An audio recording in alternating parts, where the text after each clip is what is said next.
নমস্কার বন্ধুরা, স্বাগত জানাচ্ছি বানানি কিচেনে। নিশ্চয়ই সবাই ভালো আছেন।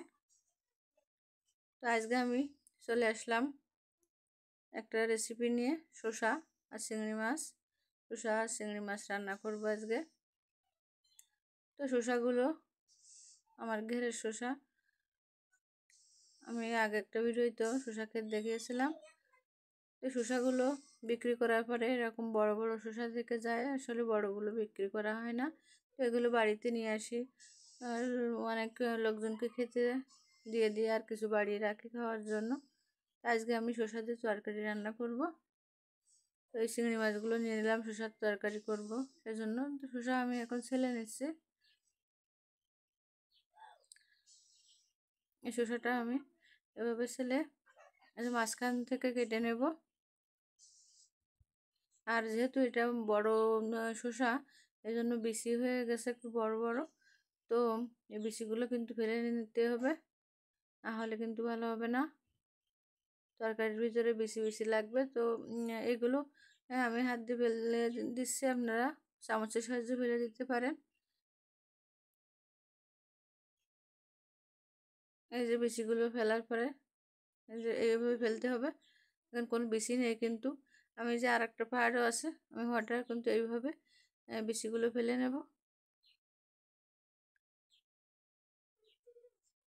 তো আমি শসার বিচি দেখেন কত বড় বড় হয়ে গেছে, তো ফেলে দিলাম। এখন শসাটা আমি কেটে নেব। আমি শসাটা কিন্তু এভাবে কাটছি, আপনাদের দেখালাম। তো সব শসাগুলো আমি এভাবে কেটে নেব।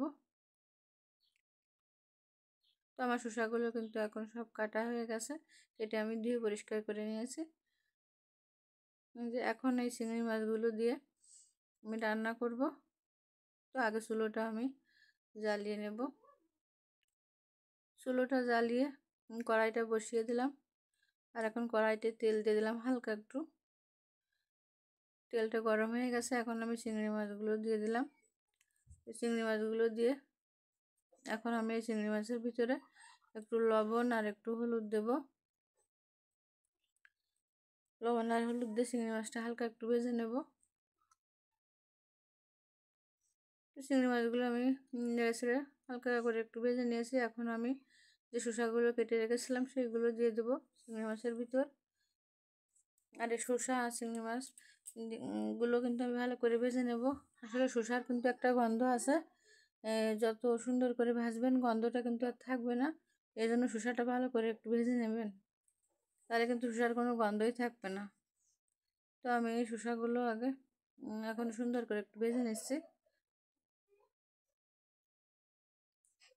শসাগুলো কিন্তু আমি বেশ কিছুক্ষণ ধরে ভেজে নিয়েছি।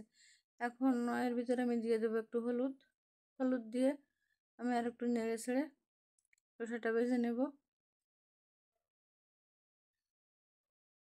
শসাটা কিন্তু আমি বেশ কিছুক্ষণ ধরে ভেজে নিলাম। এখন আমি দিয়ে দেবো এর ভিতরে জল। শসায় কিন্তু বেশি জল দেওয়া লাগে না, তো আমি খুব সামান্য একটু জল দেবো, এটুকুই জল দেবো, আর জল দেবো না। আমি এইটুকু জল দিয়ে এখন একটু নেড়ে ছেড়ে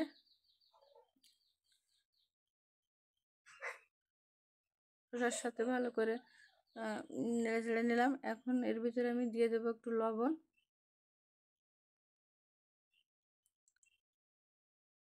লবণ দিয়ে দিলাম, আর দিয়ে দেবো কয়টা কাঁচা ঝাল দিয়ে এখন আমি ঢেকে দিয়ে একটু জাল করে নেব। তো আমি ঢেকে দিয়ে একটু জাল করে যে ঢাকনা খুলে এখন একটু নেড়ে ছেড়ে দিচ্ছি। একটু নেড়ে ছেড়ে আমি আবারও ঢাকা দিয়ে কিছুক্ষণ জাল করে নেব। তো আমি কিছুক্ষণ আবারও জাল করে নিলাম। জাল করে ঢাকনাটা খুলে শসাটা কিন্তু এখন নরম হয়ে গেছে। আমি একটু নেড়ে ছেড়ে ভালো করে এখন এই শসাটা আমি নামিয়ে নেব একটা পাত্রে। আমি একটু ফোড়ন দেব। তো আমি তরকারিটা নামিয়ে নিলাম। নামিয়ে আমি কড়াইটা ধুয়ে আবার চুলোর উপরে বসিয়ে দিলাম। বসিয়ে আমি এখন তেল দিয়ে দিলাম।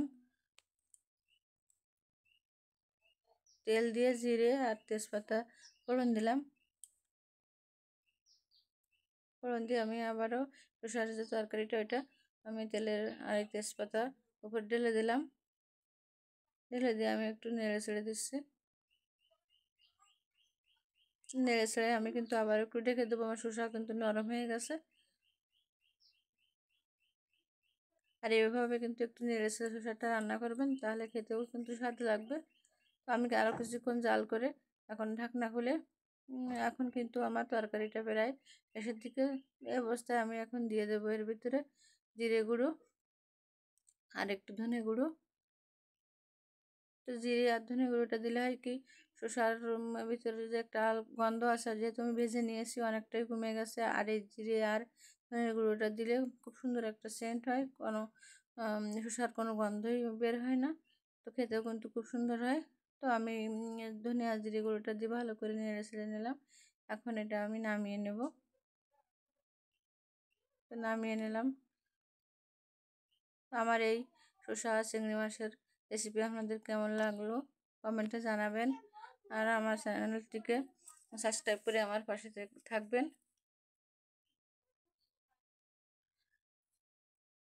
ধন্যবাদ সবাইকে। দেখা হবে পরবর্তী নতুন কোনো ভিডিওতে। ভালো থাকবেন সবাই।